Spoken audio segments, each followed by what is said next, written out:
This is my daughter Ari King, and this is my sister Tania. Hey, say Amico. No. Anyways, I'm so sorry. I just want to come on here to ask y'all a few questions, okay? So, do you guys dream dreams? Dream dreams. Do you guys dream dreams? Do you remember your dreams? Mm-hmm. Okay. My dream is about, me too. About like me and Ari and my whole family. Yeah. Family going to mama and dad's wedding. Yeah. And what do you dream about, Ari? I dream about dad and the passed away. Yeah, your dad passed away. No. Dad, stop creepy. No, my dad wasn't not. Oh, remember? You mean the day when we had to go to that place? Okay. I have a question. So, I have a question. When you see dad, someone can be your other dad. And Jesus. And when you shout at, you can get a dad up there. And we'll just call our talkings a vote. okay, so I want to talk about something. no, because I'm What is your favorite dream? look, guys, What? we have to talk about dreams and visions. And Vision. so I know what that means. huh? I know what that What means. does that mean? That means dream about something. And you dream and then you say it out, then you vision it in your mind. Yes, good job. Tania, you gotta get in the video. Okay, so basically, Hi guys, now I'm going to talk and everyone's going to talk. Everyone's going to talk. This is just not I dream dreams and I receive visions from God because I am prophetic, and that means that I can see into the spirit in dreams. If you can see or touch, that is an object. Mm-hmm. Mom, let me talk to you. Mama, I was worried about someone seeing Jesus fly. Yeah. Yeah, like that. So, and then someone was saying, oh my God. Yeah. Yeah. And they were all taking a video. Yes. Okay, so That is I wanted to talk to you guys. I was about to be angry. And there's what Jesus said. And there's another picture about some things where he believed. Yeah. When he got whipped. Okay, so remember, I know this is difficult, but remember when when Marlon passed away, you woke up from a dream and you said that you had to go and put on your socks. Who what? You woke up saying that you had to put on your socks and you started leaving out the room when you were like 1 or 2 years old. I was You was 4. crying. No, I'm telling you, now you're 4, but back then you were smaller than what you are now. But I was 3. You was 3 last year. You was crying. But I'm assuming that you had a dream showing you what was going on with Dada, and you woke up and you were crying and you wanted to put on your socks and shoes so you can go get him. And then Who? Dada, Your dad. When he passed away, you went to go get him. you wanted to, she couldn't. I didn't want him to. No, I'm No, not you saying. wanted to, but they said no. You can't. And then I think Dad was crying. No, he passed away. okay, so I'm just telling you that we have the ability to dream dreams, and your dreams are special. The dreams that you get are special, and they have deep meanings in all of them. I had a And dream like that too. yes, and dreams should not be overlooked It's because I believe that you have a gift inside of you, just like mommy. And I believe I that dreamed about Chucky when he passed away. yeah. And I tried to go outside. And that's an amazing gift. And it's like it starts when you're very small, like 4 or 5, and then it gets stronger and more vivid as you grow It older. went bigger. You cannot live for that long, but spider crabs can. Like, Yeah. Like, Okay, y'all. I'ma just end it here. Bye. I just wanted you guys to know that. Hi, y'all. Okay, so I just wanted to share basically my testimony and how I've grown. And so yeah, who am I with? I am Samira. Okay, my name's Samira Griffin. And so yeah, basically what I'm gonna do is talk about the spiritual encounters that I've gone through and I go through on a daily basis. And yeah, let's get into it. All right, so ever since I was a child, I experienced, I guess, paranormal activity. I would hear my name being called, and I would be confused about it. And I also used to see big shadowy figures that was like the size of this hallway, super tall, and they would fade in and out of what I now know to be spiritual realms. And so ever since I was a child, I knew that the world was way more complex than what we see. And I also used to get very vivid dreams all the time. And so I did not grow up in the church. I didn't know much about any of that. I was just going based off of what I seen. And so as time went on, my parents started implementing us into the church. I didn't understand anything that was going on. They really didn't give us much understanding. They just continued what they were already doing. And I just allowed for my imagination to flourish as they were telling the stories. And so basically all I knew about that is that, Jesus saved us and that he died. And I didn't have no understanding at all. And so I continued with my life. And as I was going about life, I got introduced to a lot of things like molestation and being exploited by my own family members and people that I trusted, which skewed my mindset and allowed for my innocent dreams to become more like nightmarish and negative. And so I grew up being more angry and set apart, very shy, did not use my voice, and I just shut myself out from everybody until I got to the age of like 13, and I had my first sleep paralysis moment. And if you don't know what sleep paralysis is, it's really you're asleep but awake and you're just laying there, you cannot move, and you feel like there's immense pressure on you. And when I was awake and sleep, I was looking up at the ceiling and it was like darkness was closing in on me. And I didn't know what to do, but I did remember that my grandma, she has schizophrenia and bipolar depression, so she hears and sees things as well. So I remember she told me if I ever have sleep paralysis, I need to either say scripture or call on Jesus. And I didn't have no understanding. I just tried it because I didn't know what to do. And I did it. And the more that I said the name Jesus was, the more I was able to move out of the sleep paralysis. And I was moving in slow motion until I was able to really crawl. But I still had like a big weight on my back. And when I left out of my room, because I was in my room asleep, and when I was crawling out of the room, I seen like a possessed demonic version of my mom. And she was looking out the window, like one of these nice windows right here. And her body was still facing the window, but her head twisted towards me. And then her body, of course, followed after like a couple seconds, and she charged at me like an animal. And I woke up from that dream. And so from that point on, I started having less spiritual encounters with those shadow demonic beings that were, I guess, tormenting me. And then I moved on to understanding the severity of dreams and visions. And I realized that I was a prophetic person and that I was able to see into the spirit and understand spiritual things. And I did go the religious route for a minute, but I realized the more that I was in religion, the more I got rejected, the more people looked down on me. And I don't have a problem with the belief system. I believe that the belief system is a good foundation, but there's more to what it is that people are standing on. And I realized that being boxed in is not the best place for me. So I still believe that there is a God and that I have my spiritual abilities because it was bestowed onto me. And so basically, me being at NIU, I foresaw all of this when I was around 13. I received dreams showing me everything that I already did, and every day is like a day of just reliving what was already seen. And so I realized that not everything is concrete. So if you know anything about like Marvel and how there's multiple universes and parallel universes and things like that, basically what I would see is basically parallel universes where it depends on how people react. And if a person reacts this way instead of a different way, the entire timeline changes and goes on to a different timeline. But what I see is every possibility revolving a certain situation. I didn't understand that not everything that I see is destined to happen, even though it's still reality and it's still real. And so here I am now. I did foresee us being in this hallway, and I'm still learning how everything goes, and I'm trying to be open to other people and their perceptions on life, and I don't like looking down on people because of like sexual orientation and things like that, because I know that it's so much more to life than condemning people for these things. So I guess that's all, unless you have anything to say. Did you grow up in the church, or do you have any spiritual encounters, or do you have any? I did. I went to church from when I was very young until I was 8. I moved, so my family didn't pick up going back to church. But when I was younger, I did. I would hear these voices sometimes, like say my name or just whispers I couldn't understand. But after a certain age, that just went away. But I agree with everything you said. That's great. That's crazy. Like, how did you feel about that? Like, how did you feel about those voices? At first I was kind of scared. 'Cause like, what is it? No, for real. But I just got used to it. And so, like, with the voices, for me, they sounded like how they do in paranormal movies. It's more like echoey and staticky. Yeah. And I wanted to share this one thing. So I am a single mom. I have a 4-year-old, and before I even got pregnant, I was contemplating. I was in a dark spot because I was very closed off, like I said, and I did not like people because I didn't feel like I trusted them enough to get close to them. And I spent a lot of my time getting bullied at school and then getting molested and things at home by family members. And so I just had like a dark space to where I didn't really fit in with people. And so when I did get attached to people, I got very attached, and I really overdid my part. And so I found this boy that I really liked. We were together, and it was like high school stuff, so people really didn't take it seriously. And I ended up getting pregnant, and but I was in denial because I never been in that situation before. I did take a plan B, but I took it like 2 days after the fact.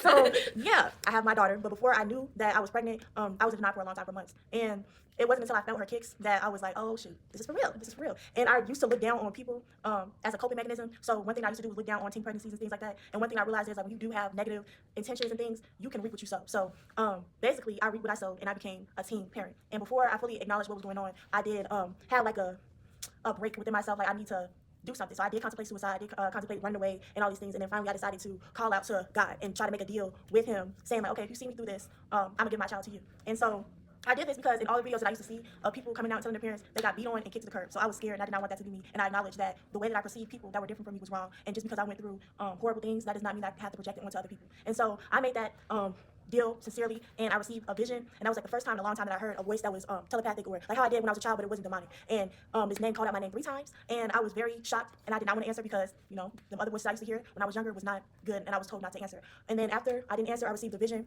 showing me my daughter as even older than what she is now. She's 4, so she looked about 6, and she was drawing a man, a beast, an alien, and a lion, and it would play 3 times. And I also seen a future partner and everything, and I was very shocked. And it happened. It replayed itself 3 times, and the vision was over. I didn't understand what I was being shown until, of course, I had my daughter, and I realized, okay, this is what was being shown. And then I actually picked up the Bible and read it, and I realized that what was being drawn out was the Book of Revelations. And if you know about the Book of Revelations, especially talking about the end times and what is to come. So there's going to be an Antichrist, a man. There's going to be a beast system. Going to be they're going to say it's an alien invasion, but it's really the fallen angels coming back onto the earth. And then finally Jesus is going to come back, and he's going to come back as a lion instead of a lamb, like how he did when he first came. So I realized that, okay, this is what's being shown. I'm going to have a daughter. She's going to be spiritually in tune like I am, and she is. She foresees stuff more than I do, and she's only 4. And so, I realized that life is very complex, and I really thought that everything that I seen was exactly how it was, and not understand that in the spirit realm, things aren't exactly how you see it. It's metaphorical. There's a lot of things that's in play. And so when I seen the man, I realized that, okay, this has to be my child's father. Well, my child's father passed away 2 years ago. It was right outside, not right outside, but a couple blocks away from the student center. And I realized, like, okay, well, my daughter's not the age when I seen the vision yet, so there has to be somebody else. So I realized that even though he's gone and he went through what he went through, he was doing a lot of things, like he was lying and scammer and like even with the sexual orientation, I knew what he was doing. He was doing all things and still trying to balance being a father. And so I realized that, okay, being a black man and trying to make it work is not easy. And even though he went through all of that, I received a vision showing me that he still made it and he's in what we know to be heaven. And so I realized that what people say regarding religion, okay, if you live this way, you're going to hell, or if you live this way, this is the righteous way. I realized that based off of, again, what I've seen, and I compare it to, other things, that you don't have the power to bestow onto somebody else their damnation and their condemnation. It's way deeper than that. And because life is so complex, you have no right to look at somebody and tell them what is their destination after they're dead and in the next life. So that's why I am where I am with my beliefs.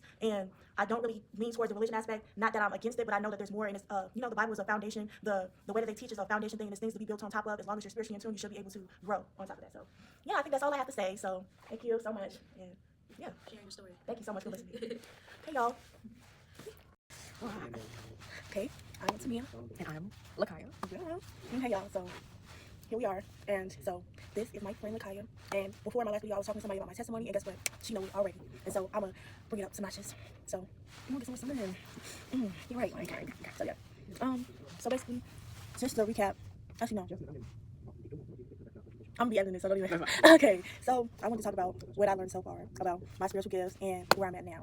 So we did have these conversations, but I'm gonna just reiterate it for y'all. So when it comes to my spiritual gifts, because I can see into the future, I used to believe that everything that I seen had to happen. And as I progressed, I seen that just because you see something doesn't mean that it's not a reality. It just doesn't have to be this reality. And because we are living synonymously with different outcomes depending on how people respond, we can have multiple futures, multiple outcomes, multiple possibilities. And one thing I realized with all that I've seen is I still connect with the same people no matter what timeline it is. So there are key people that I always cross paths with, and if I don't cross paths with them at a set point, there are other instances where they will come back and we're gonna have our new conversations and we're gonna grow in that area regardless of if it plans out exactly how I seen it. So with that being said, I wanted to ask you, how do you feel about my conversations when I talk about the things that I seen, or when I say like, oh yeah, like I seen this before, like why we just having regular vibes or whatever, and I just mentioned that, yeah, I seen this, like I knew this was gonna happen, you know. That's a packed question right there to me. But I would say, I feel like you asked me this question before, if you felt like, or you asked me if I thought you were crazy about some of the things that you Yes, said. I did. And I don't know, it's interesting for me because the way that we kind of introduced ourselves was in depth. Like, You had a long we didn't know hour. anything Right. about each other at all. Like, but it was a very impactful conversation. And I learned a lot of things about you within my first time speaking to you. So that was that. As I've gotten to know you and hear things about, you already seeing things happening, I take it as just something that I would not be able to really understand with like me personally, because I function how I function, or I have the gifts that I have, but I don't have the gifts that you have. So when I'm listening to you, I'm just listening to you because that's how you experience life, or that's what you've been given. So if anything, I take it as a gift itself because you're telling me the things that you see and I don't see things in the way that you see them.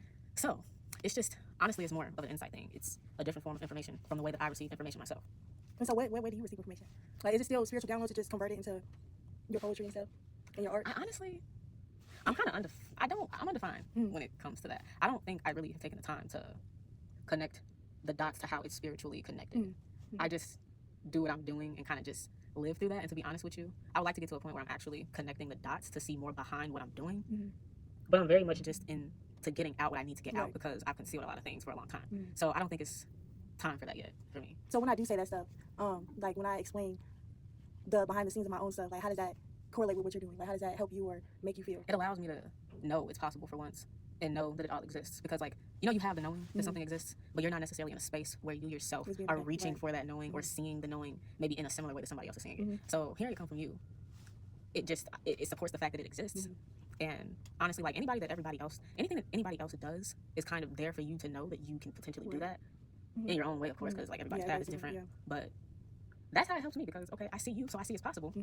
I just don't know how it's Possible for you. Yeah, like I don't know in what way or what path. Like I'm not there yet with that. But I like hearing you and I like hearing your perspective on things, because that's where the expansion happens. Like when I go back and I'm able to reflect on those things, then I'm able to, when I reflect on it and then try to apply it through my own things, I think that's where the magic happens. Yeah, that's good.